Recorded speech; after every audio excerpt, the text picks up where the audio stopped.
Thank you for joining us on Sheridan County Ag Update. Today I have with me Lucy Pauley with the Wyoming Department of Ag. I want to say a quick shout out to our sponsors, Heartland Kubota and True Built Builders. We couldn't do these podcasts without you. Lucy, thanks for joining us today.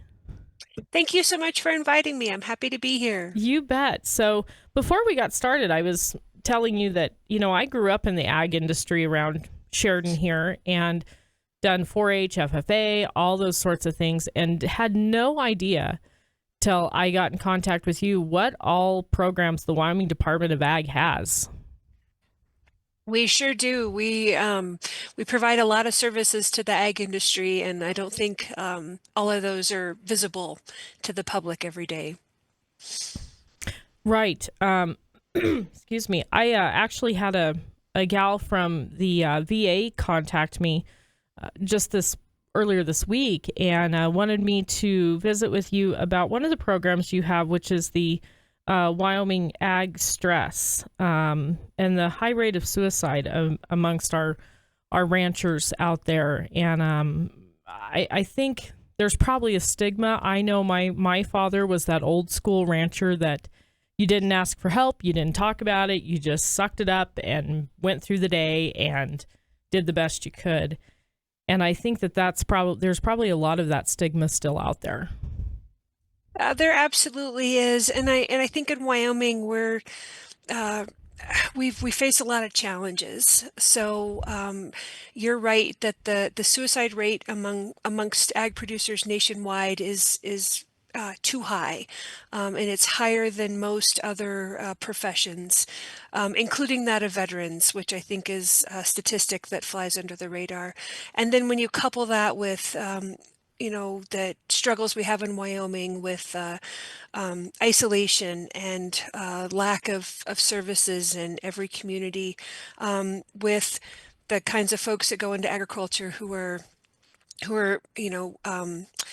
don't like to ask for help and are unaccustomed to seeking help when they need it. We just have a lot of different factors that come together and make a difficult situation.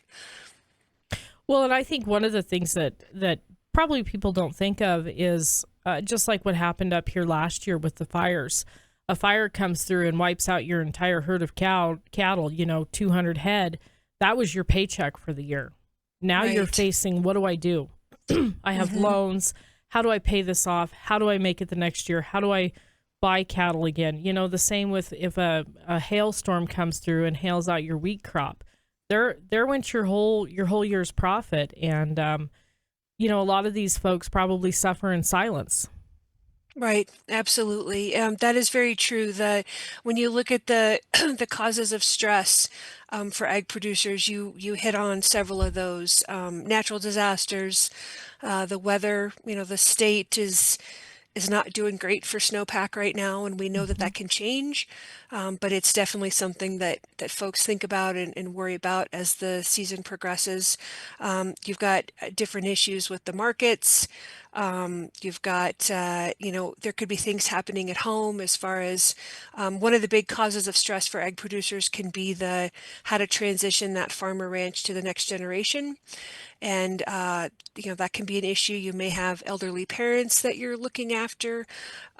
There's so many things that come together. Several years ago, we brought a psychiatrist from Iowa to come out and train our mediators on how to recognize when people at our mediation table may be under a lot of stress. And he told us something that stuck with me since then. He said that the average person can handle 2 major stressors at a time, but it's that third stressor that impacts their ability to respond to things in the way that they normally would. And I think when you look at agriculture, you've got folks that are, having weather issues or drought issues. You may have, concerns about natural disasters or illness in your livestock. Those are 2 major stressors. And then that third one is, if prices aren't great or if there's things happening at the home.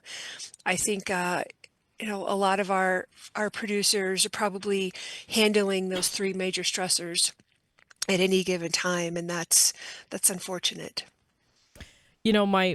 Speaking from some experience on that, my father ended up having a massive heart attack and came through, and then he had cancer, and he ended up passing away 6 years ago. And trying to take care of him, take care of the animals, work a full-time job, trying to take care of my own marriage and everything else was, I didn't realize at the time how stressed out I was and how overwhelmed. You just powered through and did it. That's how I was taught. Right. You just put your head down and you just handle it. And now on the other side, I realized that at that time, I really needed some help. But of course, again, didn't ask for it.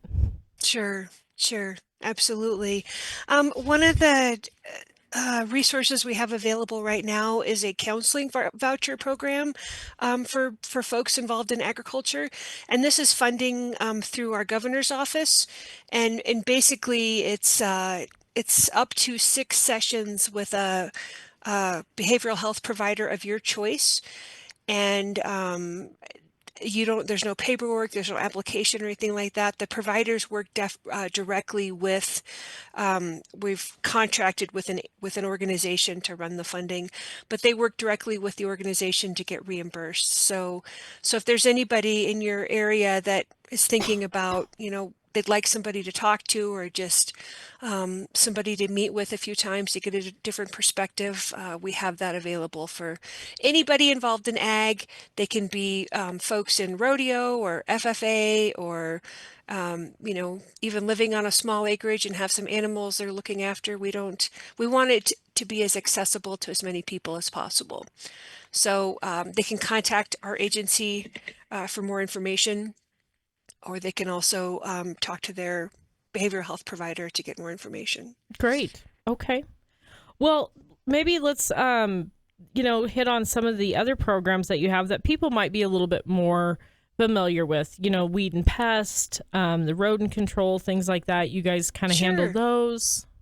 Sure, absolutely. I've worked at the Department of Ag my entire career, and I've worked in a couple of other different divisions, so I know just enough about the Department of Ag to be a little dangerous. But we have one of our divisions, the Consumer Health Services.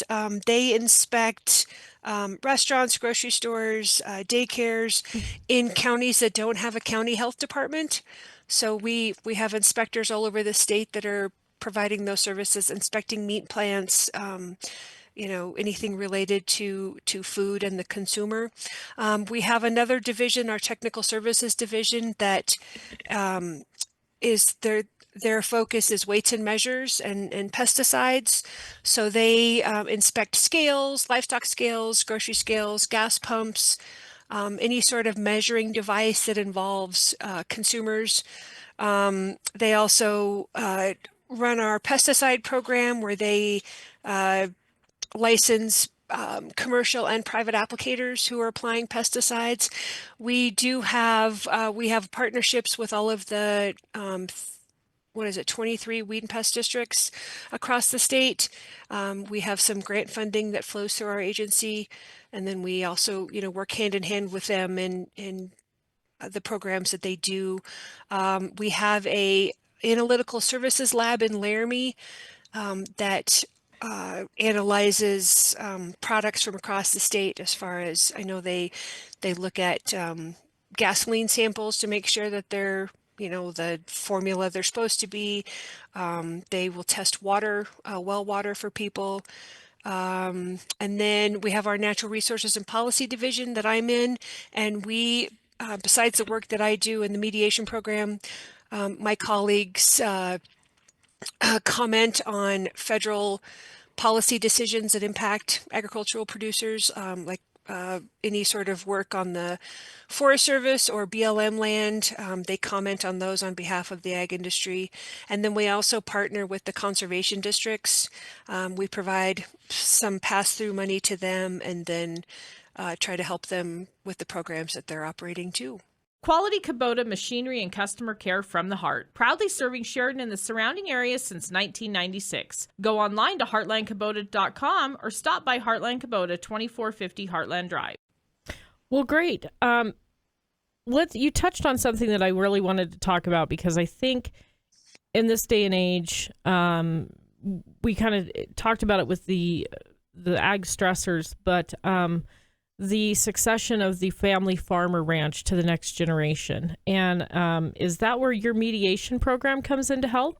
It sure is, yes. So we have a couple of different resources there. Sorry.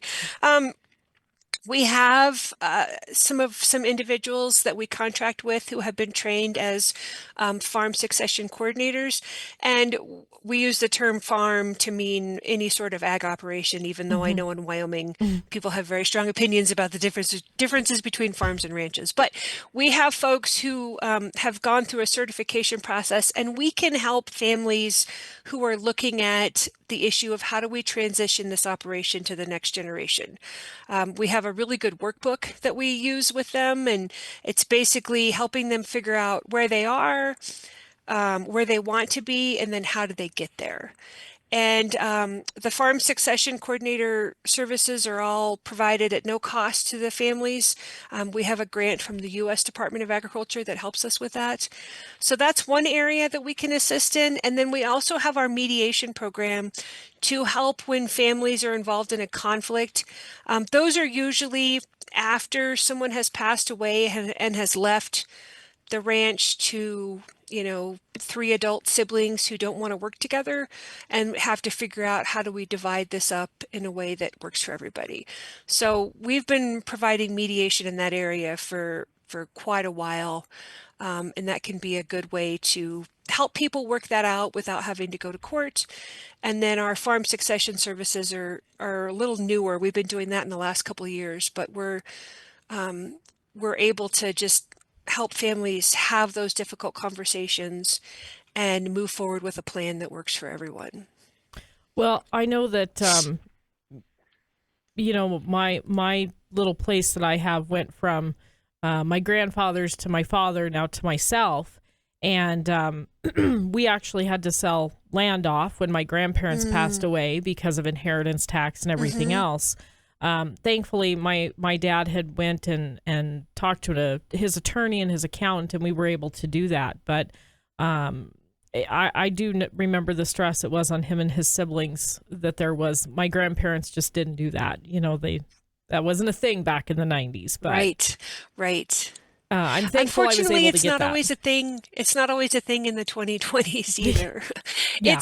It's really interesting because what we have found out in looking at this issue is that sometimes people don't want to do it because they don't know where to start, and it feels overwhelming to figure out how are we going to take this to the next generation.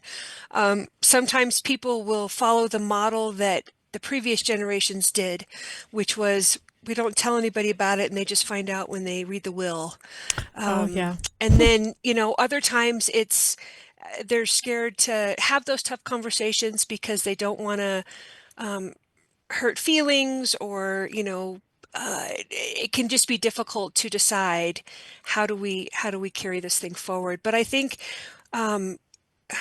through the work that we can do is when you can get the family on the same page as to what is our goal for this operation. Do we want it to stay in agriculture? Do we want it to stay in our family? When people can focus on that shared goal, it can sometimes make those decisions a little easier for all of us to decide. Our main goal is that this land stays in agriculture. So what do we need to do to accomplish that goal? Thankfully, I was an only child, so I got all the pluses and minuses. So, so do you have a plan for the next generation? Well, I don't yet, and it will be to my niece and my nephew, and so we'll start working on that. I might have to call you because I'm not sure what and that's the next thing. I don't know what they're going to do in life. They're 18 and 20 years old, and I don't want them to feel like they're stuck here and they have to do this. But I also want them to know if they want to have this to come back to, it's here. Sure, and, absolutely. I think that's probably where a lot of people are, even my dad to myself, does the next generation want it? Right. Because agriculture is not the easiest lifestyle. No, it is not. I met with a group this morning to talk about the farm succession work, and we talked about that, is that it can be a difficult life. And there are some families we work with that have the problem of too many people want to come back. But Mm. there are definitely families we've worked with where nobody wants to come back. And so how do you, what do you do with that? And how do you figure out, how do we keep this operation going if nobody wants to come back? That can be a really hard conversation also. Well, it's not the lifestyle that for everybody, because it does have some up and downs, and it's also, you're kind of a gambler if you're in the agriculture world. I always said that you gotta like to gamble and hope for the best, and but it's definitely a rewarding lifestyle. Absolutely. Making plans for building a new barn, shop, or commercial building? Don't do any planning without a call to Sheridan's premier post-frame building and homes builder, True Built Builders, online at truebuiltbuilders.com. Well, Lucy, what else would you like to talk about here real quick before we wrap up today? Well, I can tell you a little bit more about the mediation program, if that's all right. Yeah, absolutely. That's another service that we provide, again, at no cost to folks because of our funding from the U.S. Department of Agriculture. But our mediation program has been around since the 80s. We were formed as a result of the farm credit crisis that was occurring at the time. And in those several decades, we've evolved to be able to handle a wide variety of issues that may pop up for farmers and ranchers. So we can provide mediation services for any sort of conflict that a ag producer may be involved in.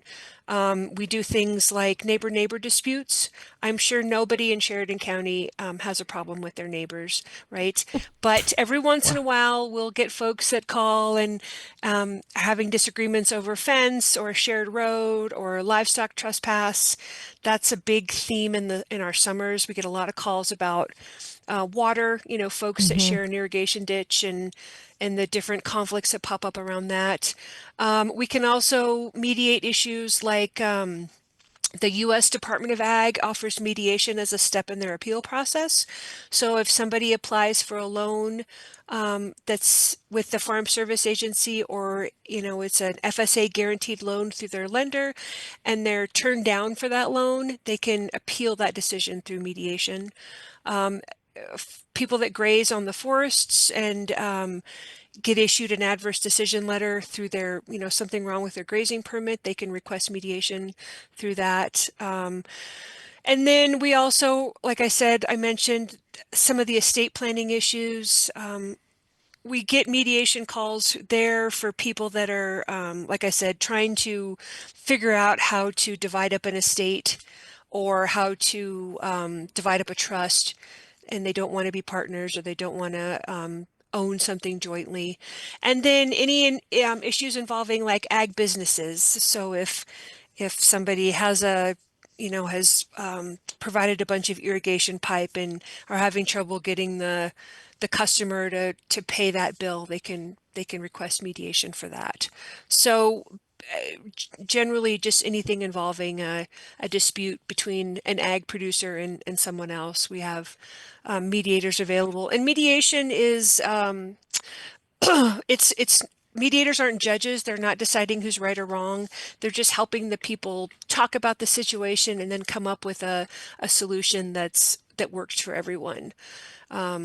It's people can sometimes be nervous about it because they're worried that it's going to be we're going to make them light candles and things like that. That's not meditation. We don't do that.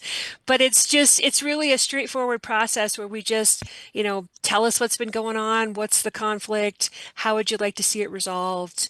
We have mediators all over the state, so people generally can have the mediation in their community. They don't have to travel to Cheyenne or anything like that.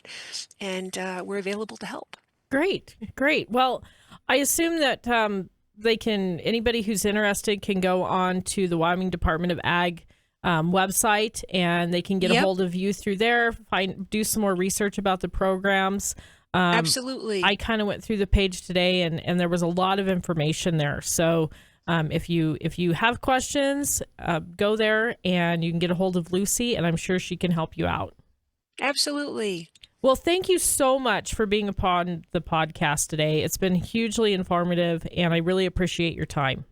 Sure. Thank you so much for having me. You bet. And I look forward to having you again. So, All right. Yes, Sounds good. Thank you so much. And for more news, sports, and podcasts, check out SheridanMedia.com. And again, thank you to our sponsors, Heartland Kubota and True Belt Builders.